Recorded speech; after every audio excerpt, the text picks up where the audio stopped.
알겠습니다. 인문학 강의 이번 달 두 번째 시간으로요.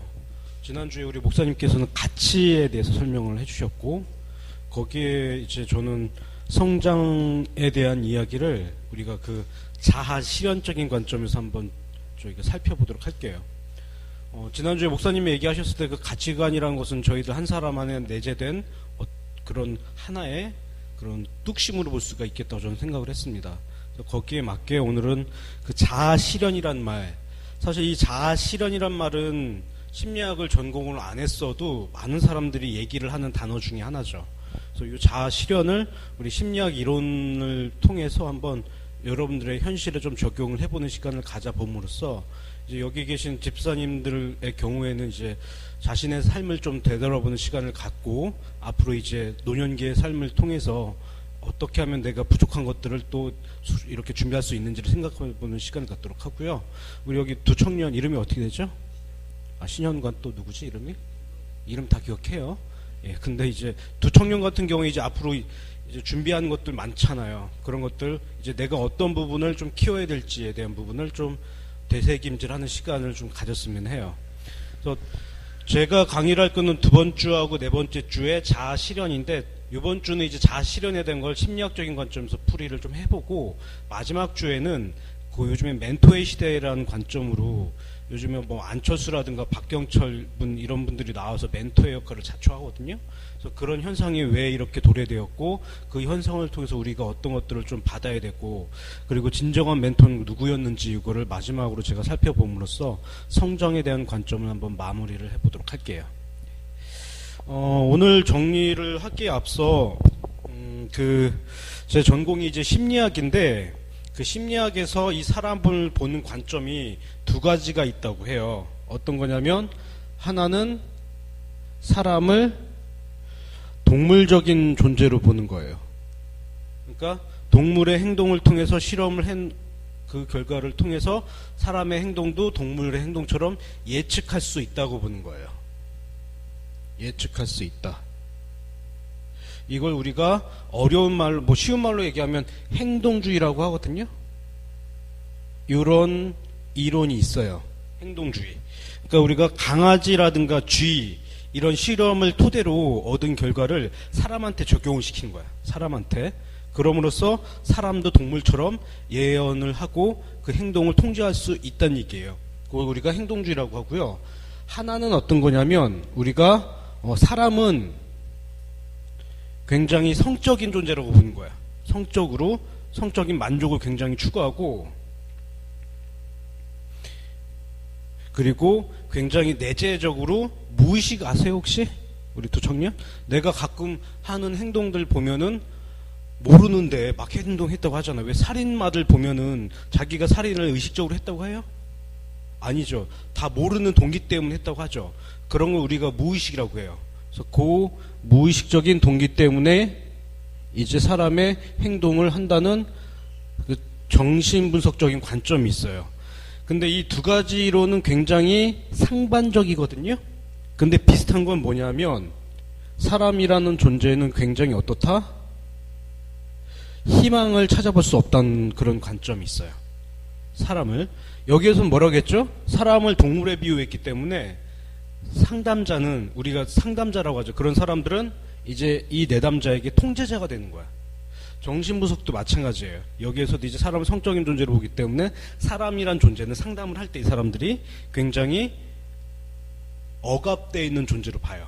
그래서 이걸 우리가 정신분석이라고 하는데, 이 두 가지 이론은 이제 다양한 이론들인데, 이 두 가지 이론은 사람을 굉장히 부정적인 존재로 본다는 얘기예요. 부정적인 존재. 근데 이제 오늘 제가 얘기하고 싶은 것은 성장이라는 단어거든요. 성장.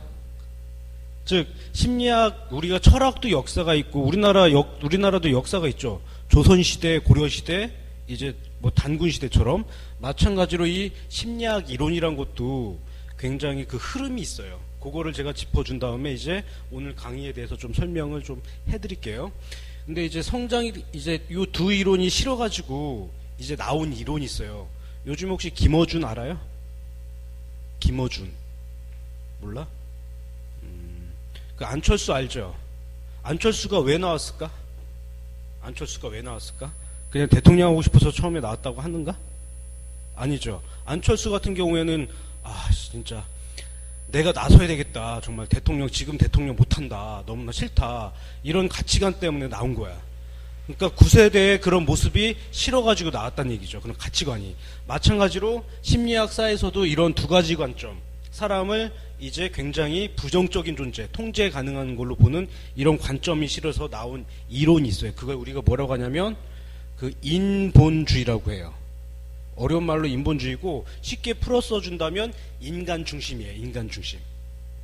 왜 우리 목사님의 경우에도 이제 사역을 하실 때 이제 성도들을 바라볼 때 희망적인 존재로 바라보는지 아니면 되게 부정적인 존재로 바라보는지에 따라서 성도들이 떠날 수도 있다는 얘기예요. 근데 거기에 이제 그것이 싫어가지고, 그 관점이 싫어가지고 나온 학자들이 바로 인본주의라고 해요. 인간 중심주의라고 해. 여기에서는 이 사람이란 존재를 어떻게 보냐면 굉장히 창조적으로 봐요. 창조적. 여기에서는 뭐라고 했죠? 인간의 행동 예측하다고 했죠. 그냥 먹을 거 갖다 주면 치료가 된다는 얘기야. 강아지처럼. 강아지 계속 짖잖아. 그럼 그때 뼈다귀 갖다 주면 강아지가 깨갱깽 하면서 그 뼈다귀를 핥으면서 어떻게 된다는 얘기야? 만족한다는 얘기야. 근데 실제로 현관이 삶이 그래? 아니지. 그게 싫어서 이제 이 이론이 나왔다는 얘기예요. 여기 인본주의에서 이제 성장인 걸 얘기를 하는데, 여기에서는 사람이 어떤 존재를 보냐면 굉장히 자기 실현을 한다는 얘기야. 사모님, 자기 실현이라는 얘기 들어보셨죠? 그게 어떤 걸로 좀 알고 계시나요? 자기 실현이라는 얘기가? 예, 많이 얘기하죠. 우리가 자아 실현했다거나 자기 실현했다고 하는 거.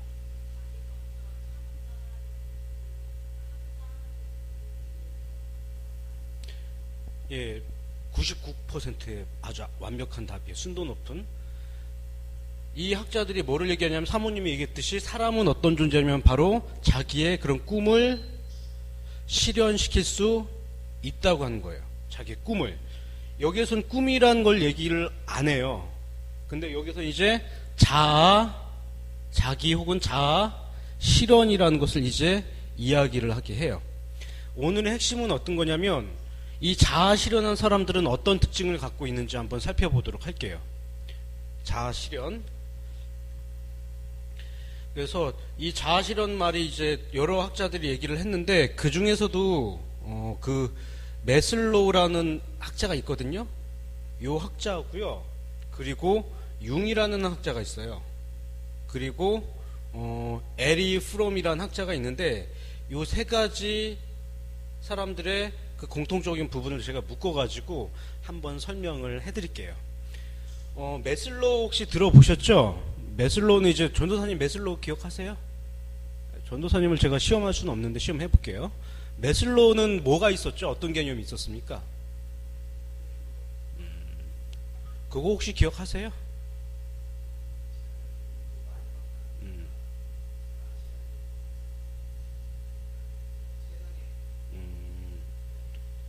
전도사 훌륭한 전도사님이십니다. 말 잘 듣고 있어야 돼. 자, 이걸 일단 메슬로우를 통해서 저희가 한번 살펴봐 드릴게요. 메슬로우에 의하면 사람한테는 약 5가지의 욕구가 있다고 해요. 첫 번째는 어떤 욕구냐면, 이게 바로 생존 본능의 욕구예요. 생식의 욕구. 이런 욕구들. 그 다음에 어떤 욕구냐면 바로 안전에 대한 욕구예요. 안전. 그 다음에 어떤 욕구냐면 바로 소속과 사랑에 대한 욕구예요. 소속과 사랑. 두 번째는 어떤 거냐면 자아, 존중의 욕구예요. 마지막 단계가 어떤 걸까? 형과나? 아니 동현아? 마지막 단계가 어떤 거라고 했죠? 우리 전도사님이 얘기해드렸었죠. 마지막. 눈빛으로 얘기를 했어 나한테. 무슨 단계? 그렇지, 잘 알고 있네. 자아 뭐다? 실현의 단계예요. 지금 동현이는 자아 실현을 한 상태야. 눈빛이 예리해. 자, 그러면 여기 보면은 이런 의문을 가질 수가 있거든요. 왜 위로 올라갈수록 좁아질까? 왜 위로 올라갈수록 좁아지고 밑으로 내려올수록 왜 넓어질까? 이런 거 생각해봤어, 현관이? 이거를 좀 생각해 보셔야 돼요. 이게 어떻게 되냐면 마지막에 이렇게 좀 범위가 좀 넓을수록 우리가 먼저 욕구가 채워져야 되는 거야. 즉 어떤 얘기냐면 우리가 먹을 것도 못 먹고 하면은 사람이 살아요, 죽어요? 죽는다는 얘기죠. 먼저 생존 본능, 본능적 욕구들 많이 있죠. 먹고 우리가 배설하고 그리고 숨쉬고 그리고 집이 있어야 되고 이런 것들이 형성된 후에 이제 안전 욕구가 된다는 얘기예요. 안전. 내가 생활해서 이제 안전이 충족되고 그럼 뭐를 할 수 있다? 사랑을 할 수가 있다는 얘기예요. 뭐 요즘 현실을 저희가 얘기하면 좀 무엇 할 수 있는데 요즘 저희 나이 연배 사람들이 왜 결혼을 안 할까 그런 얘기 많이 하죠. 사회가 각박해서 그렇죠. 예전 같으면은 아파트를 사더라도 남자들이 대학교만 졸업하면 아파트를 충분히 살 수가 있었다고 하더라고요. 1, 2년 만에. 근데 요즘은 안 그렇죠. 그게 다 결혼을 못한 게 바로 무슨 욕구가 있다? 이런 안전 욕구가 안 돼 있기 때문에. 집값이 비싸고. 요것이 돼 있으면 이제 소속감과 사랑의 욕구가 생기는 거예요. 그런 후에 자아 존중이 욕구가 생기는 거죠. 남을 사랑한 다음에 자신에 대한 존중감이 생긴다는 얘기예요. 그래서 요게 이제 자아 존중감의 욕구가 형성되면은 자아 실현의 단계까지 간다고 해. 근데 이제 매슬로우에 의하면 여기에서 요 5단계는요, 우리가 결핍 욕구라고 해요. 결핍. 자, 동현아. 결핍이라는 것은 좋은 단어야, 나쁜 단어야? 나쁜 단어, 뭔가 좀 부족하다는 얘기죠. 이 결핍 동기는 어떤 거냐면 우리가 살아가면서 필히 채워져야 되는 거야. 예를 들어서 생존 뭐 먹을 거 안 먹을 거 이런 거에 대한 욕구가 충족이 안 되면 이 다음 단계로 넘어가기가 힘들다는 얘기예요. 이걸 우리가 결핍 동기라고 해서 결핍 욕구라고 해서 필히 우리가 어머니나 아버지 환경적인 것에 의해 채워져야 된다는 얘기예요. 그런 후에 이제 마지막 된 걸 이걸 우리가 자아 실현이라고 하는데 이걸 우리가 뭐라고 하냐면 성장 욕구라고 해요. 이건 우리가 대범한 단계라고 보시면 돼요. 대범한 단계. 여기까지 좀 이해가 되세요? 자아 실현에는 5가지가 단계가 있다는 거. 그래서 위로 올라갈수록 우리가 나이가 좀 많은 나이에 성립이 돼요. 우리 집사님, 예, 권찰님처럼, 예, 저 나이 연배 때, 70대 때. 근데 이제 이쪽으로 내려올수록 어렸을 때 충족이 돼야 돼요. 근데 이 단계는 사실 요즘에 보면은 좀 틀릴 수도 있어. 요즘엔 어떻습니까? 시대에 정답이 없어졌죠. 20대 때도 자아 실현한 사람 많아요. 그 게임 해가지고 그 게임의 1인자 누구 있지? 네, 그런 김요한 이런 사람들. 그런 사람들 자기 분야에서 보면 성취한 사람이죠. 근데 일반적으로 이렇게 한다고 하고요. 그래서 이제 자아 실현이라고 하는데 이게 바로 매슬로우의 단계입니다. 그런데 여기까지 가려면 융이란 사람은 우리가 융이란 사람이 있거든요. 융이란 사람의 말에 의하면 우리 남녀 안에는 이렇게 남녀가 있다고 해요. 또 다른 성이 있대. 성.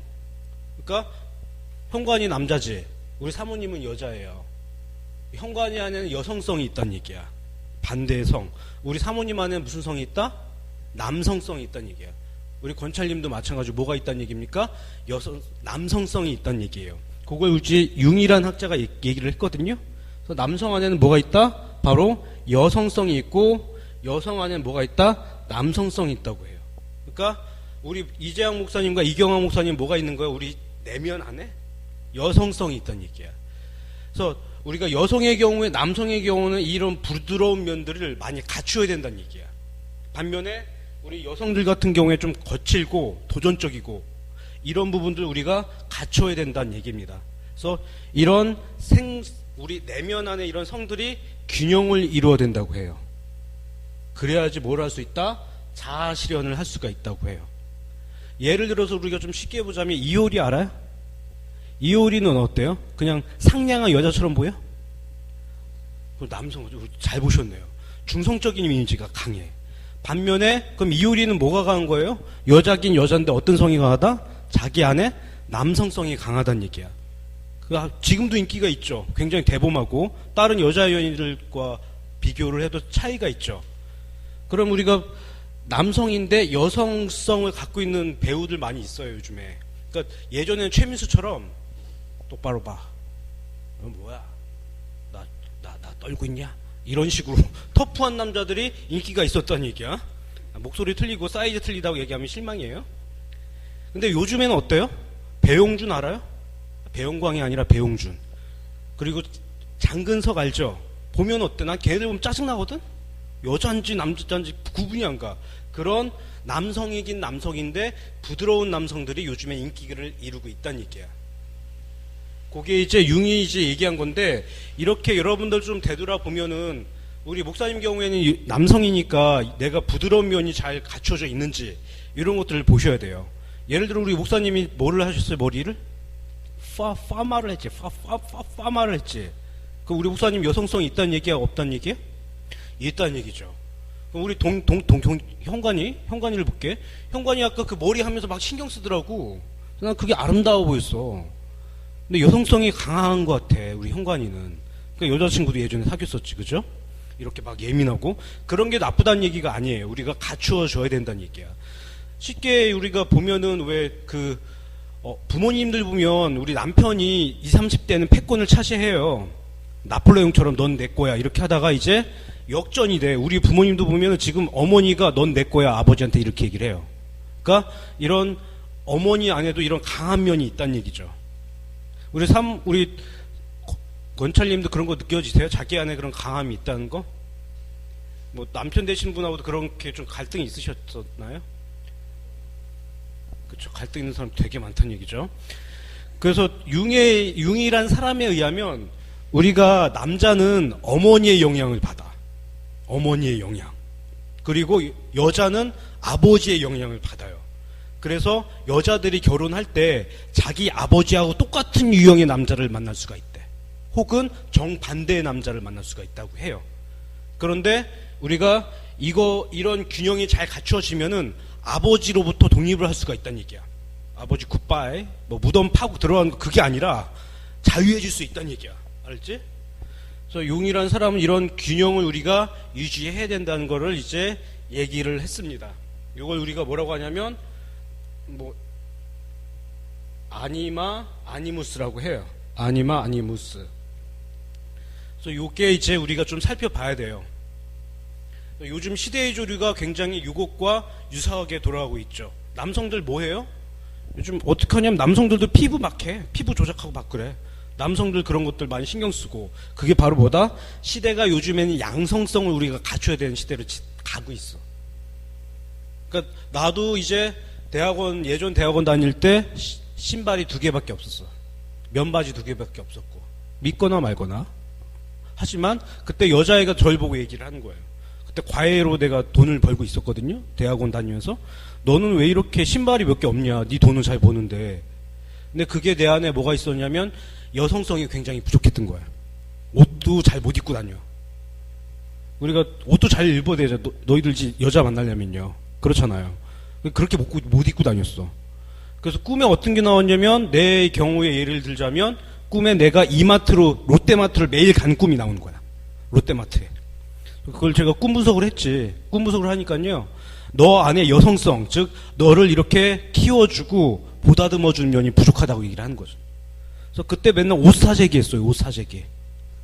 이마트에 가서 패션 경향이 요즘 없나요? 막 물어보고. 뭐 남성 이런 게 패션 가면 한 달에 한 번씩 그런 브로마이드가 나오거든요. 옷 그런 거 맨날 보고서 대리만족하고. 그런 것들. 그래서 이거를 우리가 좀 살펴보셔야 되고요.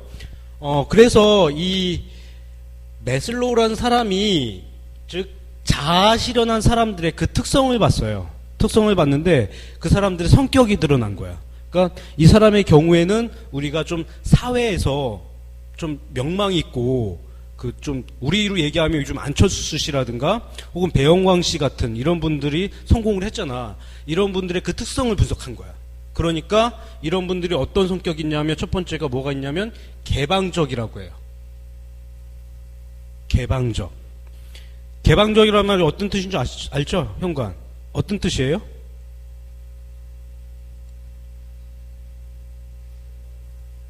설명하기가. 자, 우리 교회는 개방적이죠, 지금. 문을 어떻게 했어? 열어놨죠. 그러니까 개방적이라는 건 우리가 확 튀었다는 얘기예요. 우리 역사를 보더라도 우리가 일본은 서양 문물을 일찍 받아들였어, 늦게 받아들였어요? 굉장히 일찍 받아들였고 우리보다 몇십 년을 더 앞당겨졌죠. 그렇게 자아 실현하는 사람들 보니까 타인과 경험을 할 때 개방적이라는 그런 성격이 있었던 거예요. 개방적이라는 거. 두 번째는 우리가 어떤 성격이 있었냐면 굉장히 고독을 잘 지켜요. 고독. 고독이 뭔 줄 알아요? 혼자 있는 거. 즉 혼자 있는 거를 잘 참아낸다는 얘기예요. 한번 생각을 해봐요. 저희가 자아 실현이라는 게 어려운 단계 아니면 쉬운 단계야? 그냥 하루 세 끼 먹으면 자아 실현 해줍니까? 아니죠. 예를 들어서 김연아라든가 우리 뭐 여자 배구 김연경 이런 선수들 보면 그 올림픽 우리가 치렀지만 그런 사람들이 하루 세 끼 체중 감량도 안 하면서 그렇게 해서 그렇게 메달 땄을까? 그게 아니란 얘기예요. 이런 사람들은 혼자 있는 시간이 굉장히 많았대요. 그래서 창조적으로 자신의 분야에 일가를 이룬 사람들은 10년 동안 약 10,000시간의 그 자신의 분야에 투자를 했다고 해요. 그래서 고독할 줄도 알아야 돼. 그게 바로 이런 사람들의 특징이라고 이제 자아실현한 사람들에 대해서 이 얘기를 해줘요. 우리 목사님은 또 여기에 덧붙이실 말씀 혹시 있으세요? 자아실현한 사람들의 특징이 뭐가 있을지?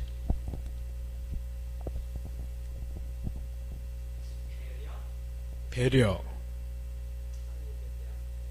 예. 아, 배려. 예. 배려. 중요한 말씀 하셨어요. 또, 우리, 좀, 아닌 척한 우리 우리 이경학 전도사님. 예, 저하고 어떤 특성이 또 있을 것 같아요? 자아실현을 한 사람은요?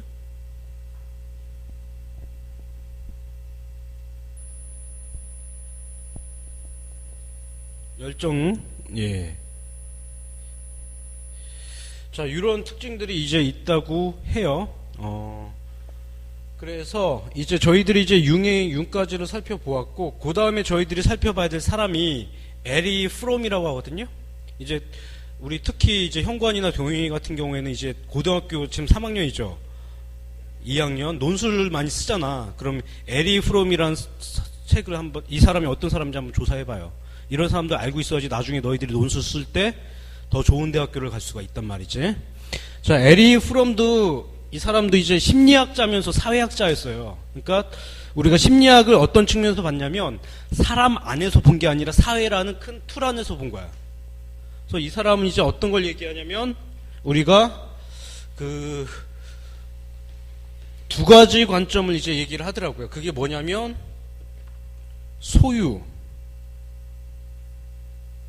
소유란 관점하고 존재론적 관점을 얘기를 해요. 소유와 존재. 우리 목사님하고 전도사님하고 사모님은 이 책 많이 들어보셨을 거예요. 소유와 존재. 자, 소유는 뭐고 존재는 뭘까? 자, 동현아, 어떤 개념이 좀 긍정적인 것 같고 어떤 개념이 좀 부정적인 것 같아? 존재가 긍정적인 것 같아? 나 마음에 안 드는데? 넌 어때? 동의해? 네 친구가 말하는 거야? 동의하세요? 그럼 어떤 게 더 부정적인 것 같아? 긍정적인 것 같아요? 존재가 부정적인 것 같아? 아주 주관이 있어. 아주 마음에 들어요. 예. 자, 이쪽이 약간 긍정적이에요. 많이. 이쪽이 많이.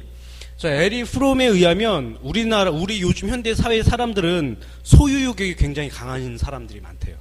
사유재산이라든가, 예를 들어, 우리 남동생의 경우에는 25, 8살 때인가 9살 때 이제 회사에 들어갔거든요. 근데 그때 자기 차가, 굉장히 안 좋은 차였어요. 그러니까 요즘 말로 따지면 베르나.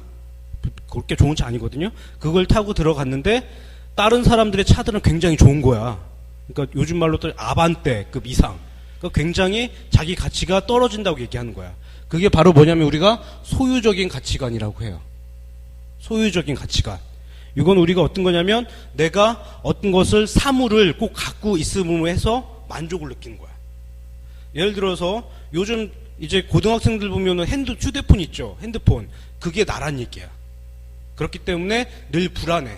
갖고 있어야 되고 움켜쥐고 있어야 되고 그걸 소유를 하지 못하면 굉장히 거기에 집착을 하게 돼요. 그걸 우리가 소유에 대한 관점이라고 얘기를 해요. 소유에 대한 관점. 그래서 요즘 사회에 우리가 보면은 굉장히 경쟁 사회죠. 경쟁 많이 하고 그리고 요즘 직장인들 보면 어떻게 하냐면 서울에도 가면요, 제가 토주나 이런 데서 강의를 가끔 하는데 거기도 꽉 차요, 사람들이. 근데 그것도 어떻습니까? 자기 실현을 위한 사람들도 있지만 대부분 한 사람이 한 공부가 다 영어야. 그게 바로 뭐지? 자기에 대한 소유, 경쟁, 그런 사회에 뒤떨어지지 않기 위해 자기 스펙을 올린다는 얘기예요. 그게 바로 소유적인 삶으로 우리가 볼 수가 있겠고요. 그래서 소유에는 쉐어링, 나눔이 없어요. 나눔이 없어요. 반면에 우리가 존재론적인 삶을 살아야 된다고 이제 이 사람은 얘기를 하는데, 존재는 어떤 거냐면 여기엔 뭐가 있냐면 바로 나눔이 있어요. 그리고 공감이 있고. 그러니까 아까 그 자아 실현한 사람들 얘기하면 어때요? 개방적이라고 했죠. 개방적이라는 건 어떻습니까? 내가 갖고 있는 걸 타인한테 주는 거야. 그러니까 우리 강사들도 보면은 내가 만든 수업 자료를 그냥 아예 그런 정보를 공유하지 않는 사람이 있어요. 근데 어떤 사람들 보면 그래, 이거 가져가, 다 줄게, 이렇게 한 사람도 있어요. 그러면 어떤 사람이 더 무서운 것 같아요? 처음에 말한 사람이 더 무서워요? 아니면 두 번째 말한 사람이 더 무서울까? 두 번째죠. 왜? 그만큼 자신감이 있다는 얘기야. 즉 나눔의 정신이 있다는 얘기죠. 그래서 여기에는 우리가 배려가 있다는 얘기죠. 배려. 그러니까 존재론적인 사람들이 사랑을 하면 그 사람의 전체를 바라봐. 전체. 근데 소유적인 사람들이 사랑하면 사랑을 어떻게 하냐면 집착을 해요. 스토커처럼 막 따라다니고. 그래서 어떻게 되냐면 굉장히 사랑이 왜곡될 수가 있다는 얘기예요. 근데 지금 우리나라 사회가 지금 어떻게 됐냐면 소유적인 가치가 굉장히 좀 높은 사회예요. 그 안철수 씨 친구인 박경철 씨가 이제 자기혁명이라는 책을 쓰셨는데 거기서 그런 얘기를 해요. 윤리가 없는 경쟁 시대라고. 윤리 없이 경쟁만 치열하다는 얘기, 우리나라가. 그러니까 자살 많이 하지. 요번에 보니까 축구 선수도 또 자살했더구만. 그런 것들이 다 시대 가치가 어떻다? 경쟁이긴 경쟁인데 비윤리적인 경쟁 체제 때문에 그렇다는 얘기예요. 그래서 이제 나온 이런 우리나라 시대가 요즘 이런 시대이기 때문에 이제 굉장히 안철수라든가 엄연히 생각하면 우리가 당연히 누려야 될 것들을 얘기를 해요. 근데 우리나라 국민들이 너무나 그런 시대의 흐름에 그걸 못 누렸던 거야. 인간적인 향수를. 왜 고 노무현 대통령한테 그렇게 우리가 그 서거 1, 2주기가 되면 봉화마을에 내려갈까? 그 사람의 그런 가치가 굉장히 어떻습니까? 존재론적인 삶을 살았기 때문에. 우리나라 대통령 사상 누가 처음으로 자기 고향에 내려간 사람이 누가 있어요? 물론 그분이 저지른 실수도 많이 있을 거야. 그렇지만 우리가 이 두 관점으로 봤을 때는 국민들을 어떻게 봤다? 그분도 존재론적인 가치로 보았다는 얘기예요. 그래서 저희들이 이제 살펴봐야 될 부분은요, 이렇게 소유가 내 자신의 삶을 한번 돌아보는 게 필요하다는 얘기예요. 사역자로서 혹은 이제 사모님으로서 서 있는 분들도 있고, 이제 학생으로서, 저의 경우에 이제 학자로서 서 있는데, 내가 지금 처해진 상황 가운데서 나는 내 욕심 때문에 혹은 경쟁 욕심 때문에 내가 갖고 있는 것들 때문에, 왜 그러냐면 사역자들은 사역자들 나름대로 갖고 싶어하는 그런 기계가 있거든요. 쉽게 풀이하자면 어떤 것이 있을까요, 목사님? 사역자들이 꼭 이걸 갖고 있어야 된다는 거. 뭐 강대상이 될 수도 있겠죠. 이런 것들. 혹은 십자가. 이런 것들. 그래서 이런 관점으로 봤을 때 우리나라는 이쪽에 이제 치우쳐져 있고, 지난주에 목사님이 얘기하셨던 거 기억나죠? 우리나라가 지금 올림픽에서는 4등인데 5등인데 국민들 의식 수준은 굉장히 떨어져 있다. 그러니까 위기가 오면은 취약하다는 거. 그게 바로 이런 관점으로 우리가 볼 수가 있다는 얘기죠. 사람들이 한 사업을 성공하면 그 사업으로 다 올인해. 예를 들어 요즘에 보면은 그 커피 사업 있죠. 뭐 카페 베네. 이런 것도 10년 전만 해도 거의 없었어요. 근데 요 근래에 무작위로 많이 생기고 있죠. 사람의 중심이 있다 없다, 우리나라 사람들은 자기의 그런 부분이 없다란 얘기예요. 많이. 그래서 저는 이제 이걸 좀 풀이를 해준다면, 그래서 제가 마지막으로 정리를 좀 해드리고 싶은 것은 예수님이라는 분이 계세요. 예수님. 이분의 삶을 좀 정리를 좀 해보는 게 낫지 않을까 좀 생각을 해봐요. 예수님의 경우에는 집이 있었나요? 없었나요? 집이 저도 없었다고 들었어요. 집이 어디냐면은 그냥 산속에서 주무시는 게 집이었대요. 어젯밤에 꿈속에 내가 물어봤지. 예수님, 당신은 집이 있으십니까? 비 맞으면서 얘기하더라고, 나한테. 영광아 난 집이 없었단다. 너처럼 전셋집이. 비가 오더라고. 그래서 내가 반성을 하면서 눈물을 흘렸습니다. 그 눈물이 오산에도 있을까 모르겠다.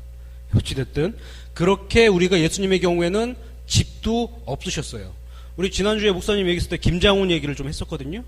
그분도 집이 있어요? 없어요? 없음에도 불구하고 베품의 삶을 하고 있다는 얘기죠. 그리고 예수님의 경우에는 우리가 높은 곳에서 더 높은 곳으로 올라갔나요? 백두산 꼭대기까지? 에베레스트 산까지? 안 올라갔다는 얘기죠. 이분 역시 낮은 곳으로 내려왔다는 얘기예요. 우리가 왜 요즘 안철수 할까요? 서점에 가면, 서울에 있는 서점에 가면요, 안철수 책이 쫙 깔려 있어요. 배철수 책도 쓸까? 내가 그렇게 생각해봐. 우리 아버지 뻘 되는 배철수 씨까지.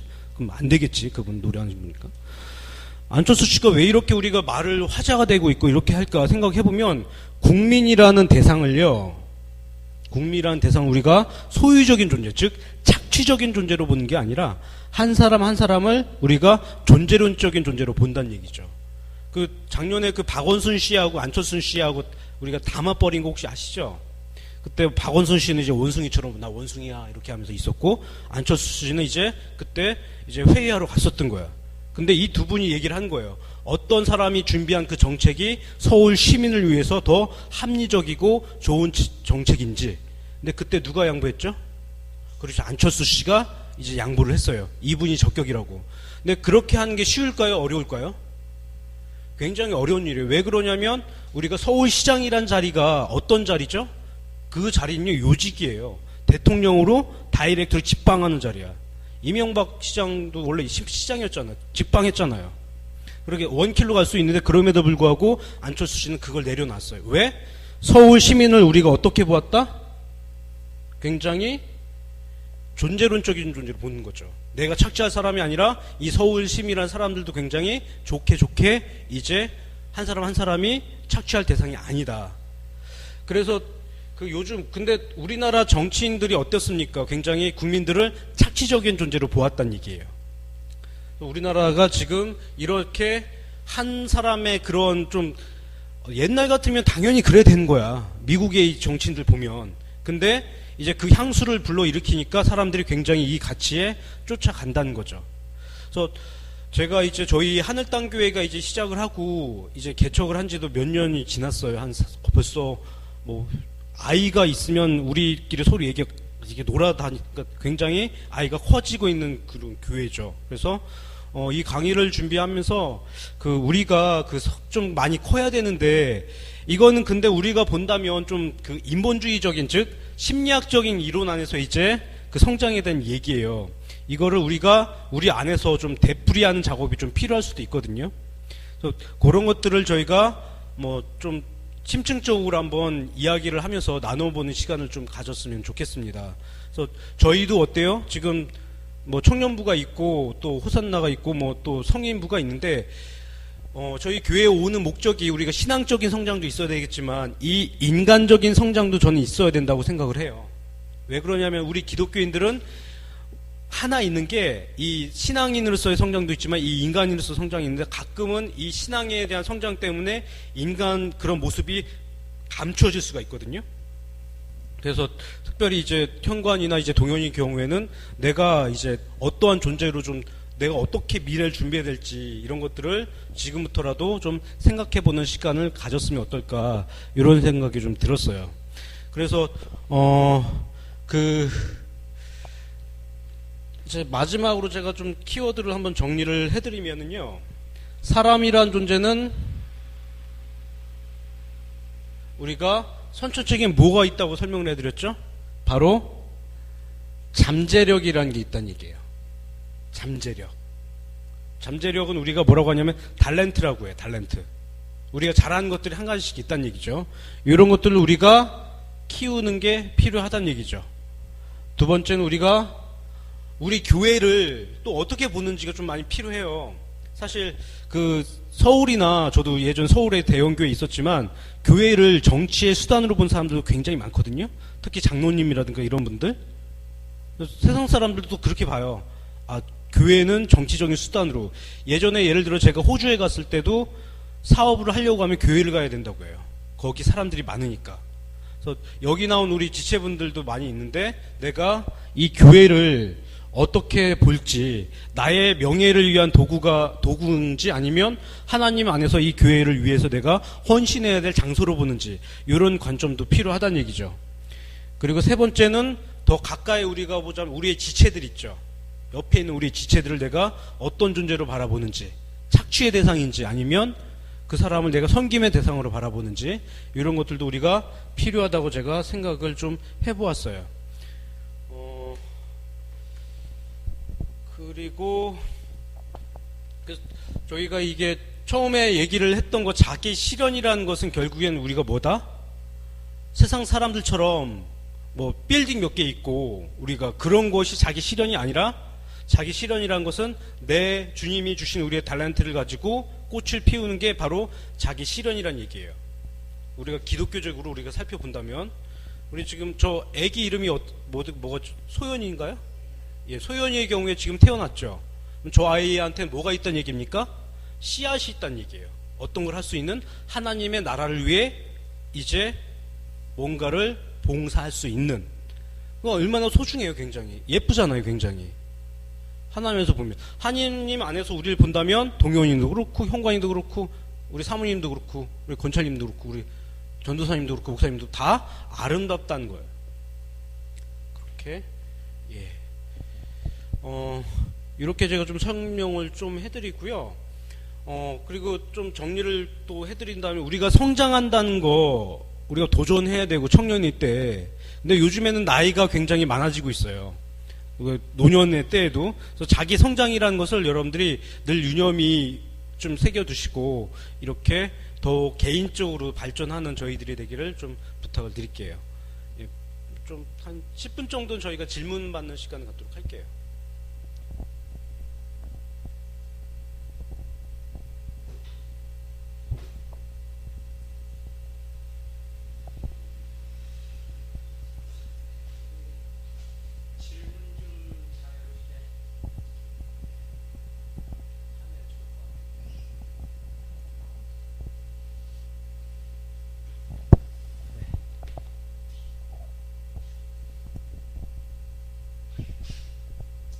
지난주에 우리가 같이 봤던 그 가치의 문제와 오늘 자아실현이 맞아 떨어지는 부분들이 계속 있는데, 그건 아마 그 신앙을 논하기 전에 사람에 대한 가치를 이야기할 때 어떻게 살아가는 게 바람직한 삶인지, 그것은 다 누가 이야기하든지 맞아 떨어지는 부분이 있는 것 같은데, 지난주를 우리가 다시 한번 상기해보면 사람은 자기의 힘을 따라 살아가는 존재인데, 그 힘을 어디에다가 가치를 두고 살아가냐에 따라서 어떤 사람은 자기가 무엇이 되고 또 무엇을 가지는 그것에 만족하면서 에너지를 다 쓴다 그랬죠.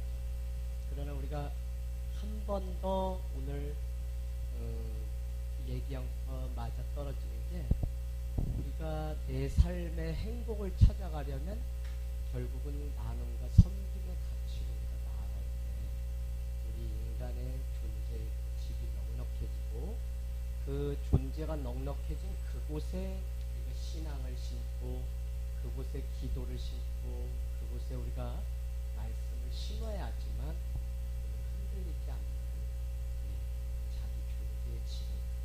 왜 그러냐면 사람이 환경에 따라서 움직이는 존재다 보니까, 저도 교회를 하면서 뭔가 될 것 같으면서도 한 사람의 분명한 그 모델이 못 되는 것은, 될만 하면 자기 존재의 불안정을 넘어가고 계속 환경을 따라 이 신앙이라는 게 움직여요. 그래서 그렇게 하면 안 되겠다. 우리가 우리 존재를 튼튼하게 해주면 거기에 건강한 신앙이 가능합니다. 이렇게 하고 있어요. 오늘 이 자아실현, 자아발견, 이것이 또 우리 신앙에 있어서 너무 중요한 한 가지 주제일 것 같은데, 질문 드리면 신앙과는 이 자아실현이라는 게 어떻게 좀 관련이 있는지, 신앙 있는 사람으로 살아간다고 할 때 자아실현, 아까 나는 거 섬김의 가치, 없이로 뭐 살아가는 거, 그 외에 좀 해주실 수. 그걸 좀 간단하게 얘기를 해드리면요. 저희가 예전에 목사님하고 좀 사적인 얘기인데, 그 세 사람 교회 있을 때부터 그 한 형제하고 늘 얘기를 했던 게 많이 평가를 했어요. 어떤 점에는 신앙은 좋은데 성격은 안 좋고, 어떤 사람은 성격은 좋은데 신앙은 안 좋다. 이거 우리가 어떻게 풀이할 수 있는가. 그래서 결국엔 답은 찾지 못했는데, 우리가 그 말과 행동이 일치한다면, 즉 신앙의 모습과 그런 행동의 모습이 일치를 한다면 저는 건강한 신앙이라고 좀 얘기를 해주고 싶어요. 근데 이제 저희 집도 보면 이제 교회 다니는 사람들 못 믿는다는 게, 말은 번지르르 하는데 행동은 안 한다는 얘기죠.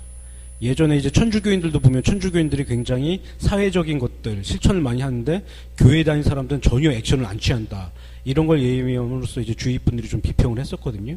그래서 그렇게 우리가 요즘에는 뭐 최일도 목사님이라든가 이런 분들이 사회적으로 많이 이제 실천을 하고 있는데, 우리 개인적으로 보더라도 내가 좀 긍휼의 마음이 있는지 없는지 이런 것들. 그래서 신앙이 너무 독단적이면 안 될 것 같다는 생각을 해봐요. 너무 물론 타협적이어도 안 되고. 그래서 말과 행동이 일치하는지 이런 것들 좀 보는 것도 필요하다. 근데 뭐 심리학적으로 얘기를 하면 종교 신앙인이 인격적으로 아버지하고 어머니의 관계가 긍정적이지 못하면 하나님과의 관계도 긍정적이지 못하고 얘기를 해요. 그게 부모님상이 그대로 하나님상으로 연결이 되거든요. 그래서 부모의 역할이 무척 크다는 거를 우리가 좀 얘기를 해줘요. 이 심리학자들도 그렇게, 또 종교적으로 융이라든가 이런 사람들도 이제 보면은. 예.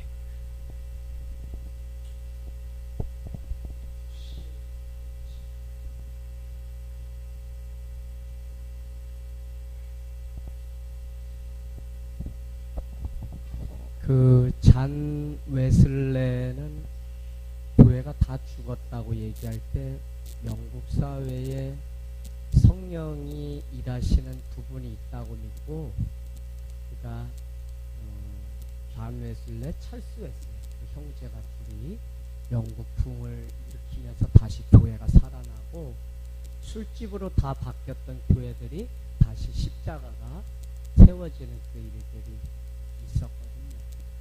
그래서 저는 우리가 자아실현이라고 할 때, 그 자아실현이 나의 어떤 신앙과 관련해서 얘기할 때 나의 어떤 욕구나 내 만족을 채우려고 하는 시간이 아니라, 주님이 또 우리에게 신앙적으로 이루고자 하시는 하나님의 나라, 그것을 또 이뤄가는 게 우주적으로는 우리 하나의 자아실현이 돼야 되는데, 그게 이제 우리가 신앙이 있다고 하면서도 결국은 우리가 내 눈앞에 있는 어떤 소유나 존재를 쫓아서 살아가다 보니까, 먼저 그의 나라와 의를 구하라고 하는 그 하나님의 뜻, 그것을 우리가 놓쳐버리고 살아가는 것 같아요. 그래서 신앙 안에서 자아실현이라는 건 결국 주님이 우리에게 바라시는 그 뜻, 그것을 또 이뤄드리는 게 아닐까,